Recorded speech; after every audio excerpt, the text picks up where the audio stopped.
Hey, what's up everybody? Today I received my Crimson Trace laser guard for my Smith & Wesson MMP Shield 9mm. The actual model number is G-489.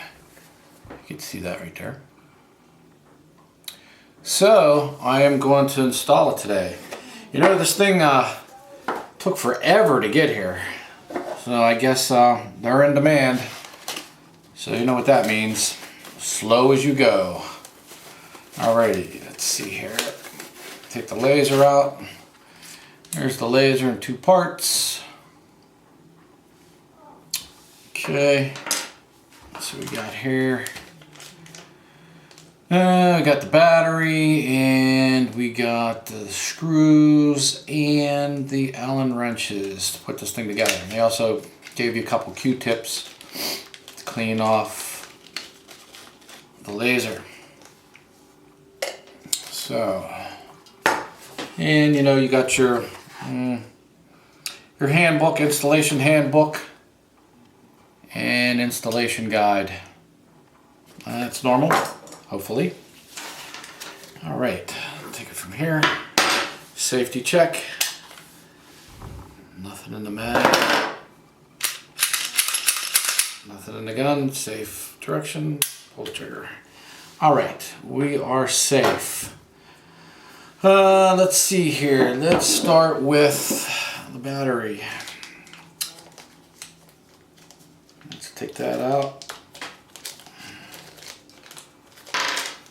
Here's the battery. Whoops. Pretty tiny-ish. There you go.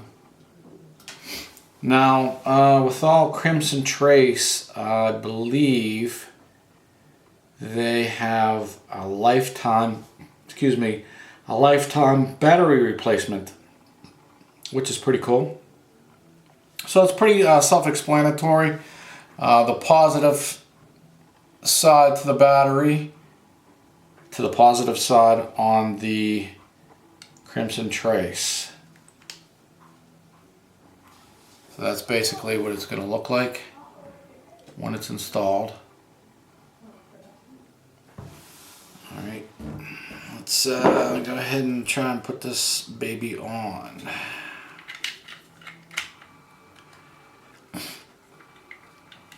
You know, while I was waiting for this, we were looking around for some different homeowners insurance, and I don't know if you guys declare your guns, which you should, because if they ever get stolen, they're not going to be covered if they're not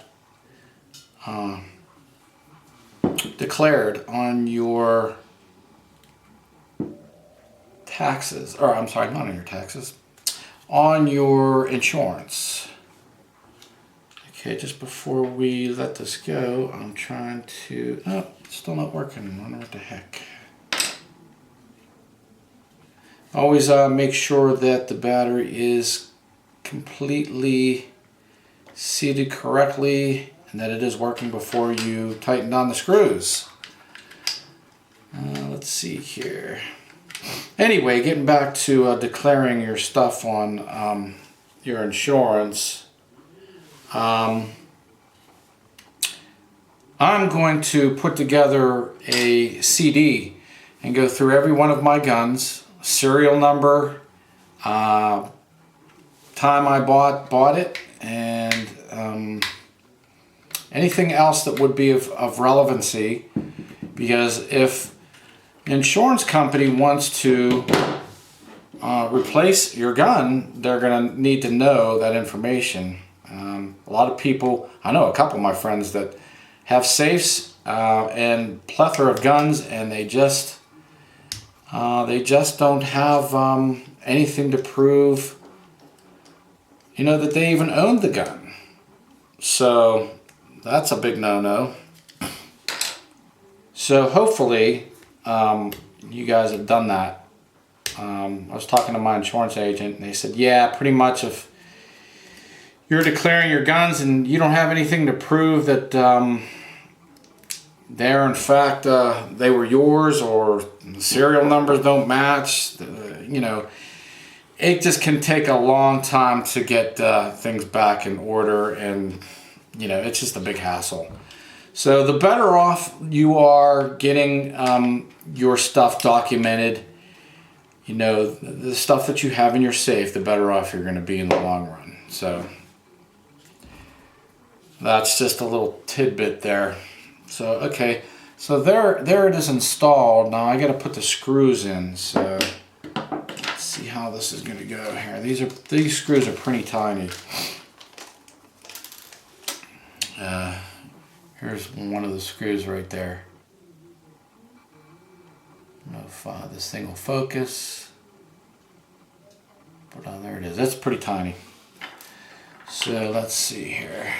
Get this in here. Get this back on here. Doesn't really take a rocket scientist to put these things together, but sometimes it just can be a pain in the ass. Just like anything else, as we know. But I haven't really put out too many videos lately because I am trying to get number 2 son ready for college, and you guys might know what that's all about.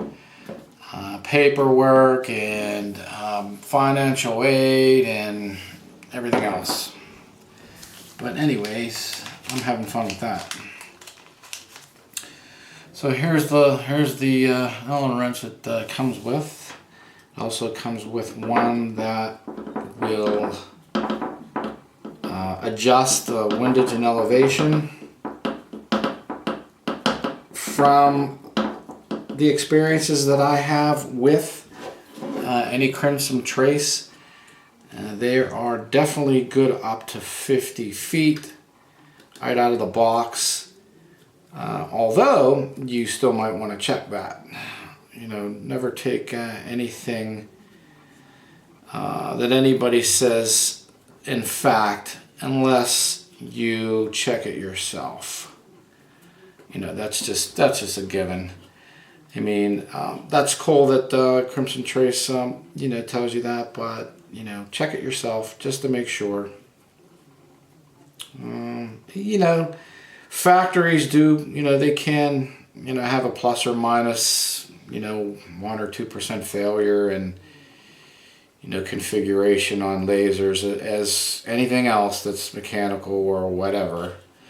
Now you have to be very careful when you put these screws in and you tighten them, because you don't want to do it too tight. You can end up snapping them. You want to get it snug, but not to the point where you're going to snap it. Seems to be on there pretty good. Let's see, there's the laser right there. That's probably seeing, there it is right there.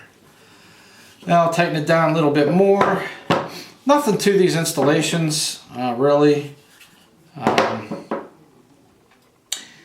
This, I believe, is going to be my wife's carry. She wants to go from her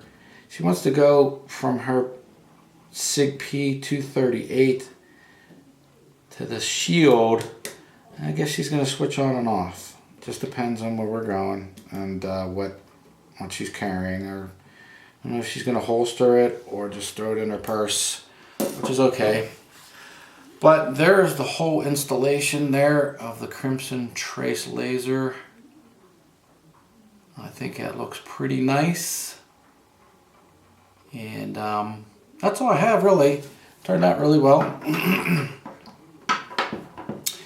I have some other things coming up here shortly that I want to get into before too long, because like I said, I'm in the midst of getting number 2 son ready for college. So as always, you guys stay safe, stay armed, and I'll catch you guys later.